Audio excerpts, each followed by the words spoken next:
হৈছে যে গায়ত্ৰী মোৰ বান্ধৱী আৰু মই নিজকে খুব গৌৰৱ অনুভৱ কৰোঁ যে গায়ত্ৰীৰ দৰে এগৰাকী শিল্পী মোৰ বান্ধৱী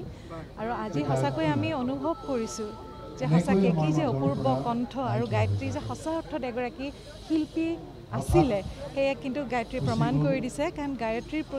প্ৰতিগৰাকী অসমীয়াৰ যি মৰম আৰু যি সন্মান সঁচাকৈ দেখি আজি আমি তাকে আলোচনা কৰি চকুৰ পানী ওলাইছে যে যিখিনি সময়ত হয়তো গায়ত্ৰীয়ে বহুত কাম কৰিব লগা আছিলে সেই সময়ত গায়ত্ৰীয়ে অকালতে আমাক এৰি থৈ গ'ল কিন্তু গায়ত্ৰীয়ে দি থৈ গৈছে আমাক বহুতো নৱপ্ৰজন্মৰ মই ভাবোঁ নিঃসন্দেহে গায়ত্ৰী শ্ৰেষ্ঠতম এগৰাকী শিল্পী আৰু আমি প্ৰতিগৰাকীয়ে গায়ত্ৰীৰ পৰা শিকিবলগীয়া বহুতো আছে আৰু শৈশৱৰ বান্ধৱী হিচাপে আজি গায়ত্ৰীক মই অশ্ৰুত শ্ৰদ্ধাঞ্জলি জ্ঞাপন কৰিছোঁ আৰু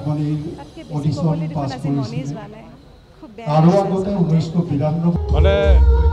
গায়ত্ৰী হাজৰিকাই পটককৈ মানুহক আপোন কৰি ল'ব পাৰিছিল আৰু তেনেকুৱা এজনী মানে ভনীয়েকৰ স্মৃতিচাৰণ কৰিবলৈ অহাটো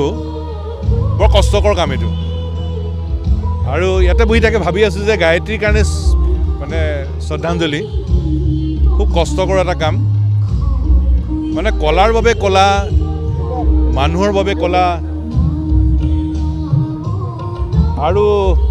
কলা আৰু জীৱনৰ বাবে কলা এই তিনিটাই ধাৰা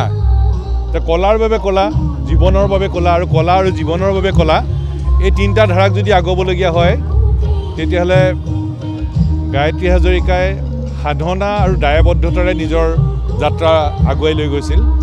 আৰু সেইকাৰণে গায়ত্ৰী হাজৰিকাৰ যাত্ৰাটো কলা আৰু জীৱনৰ বাবে কলা সেই ধাৰাটোকে গায়ত্ৰী হাজৰিকাই আগুৱাই লৈ গৈছিল আৰু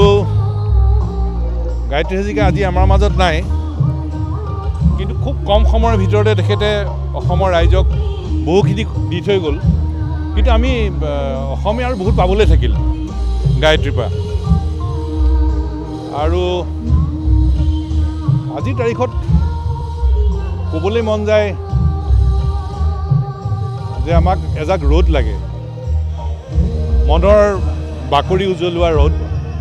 আমাক এজাক ৰ'দ লাগে হৃদয়ত আচুৰ দিব পৰা ৰ'দ আমাক এজাক ৰ'দ লাগে সাধনাৰ দায়বদ্ধতাৰ ৰ'দ আৰু আমি ভাবোঁ যে সেই ৰ'দ জাকেই আছিল গায়ত্ৰী আমাৰ মাজত নাই কিন্তু তেওঁৰ সৃষ্টি আজি সদায় অসমীয়া মানুহৰ মাজত সদায় জীপাল হৈ থাকিব আৰু তেনে এজাক ৰ'দেই আমি সদায় বিচাৰি থাকিম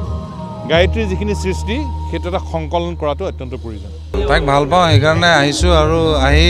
ইয়াতে আপোনালোকে পৰিৱেশটো দেখিলে গম পায় তাইক বহুতে ভাল পাইছিল আৰু কেতিয়াবা এনেকুৱা হয় মানুহজন যোৱাৰ পিছত এই কথাবিলাক আৰু মনত পৰে আৰু মানে তেওঁৰ প্ৰতি ভাল পোৱাটো বাঢ়ি যায় গতিকে গায়ত্ৰী থাকিব সদায় সেইটোৱে কথা এটলিষ্ট মানে আমাৰ ভাষাটো বা আমাৰ সুগম সংগীতৰ যিটো পুৰণি ধাৰা মানে যিটো ভাল গীতি সাহিত্য লৈ পেলাই যেনেকুৱা ধৰণৰ গান তেনেকুৱা গান থকালৈকে গায়ত্ৰীৰ গানবিলাক মানুহে চৰ্চা কৰিব আৰু এতিয়া চৰ্চা যিমান হ'ব সিমান এইটো ভাল লাগিব আৰু আমি চেষ্টা কৰিব লাগিব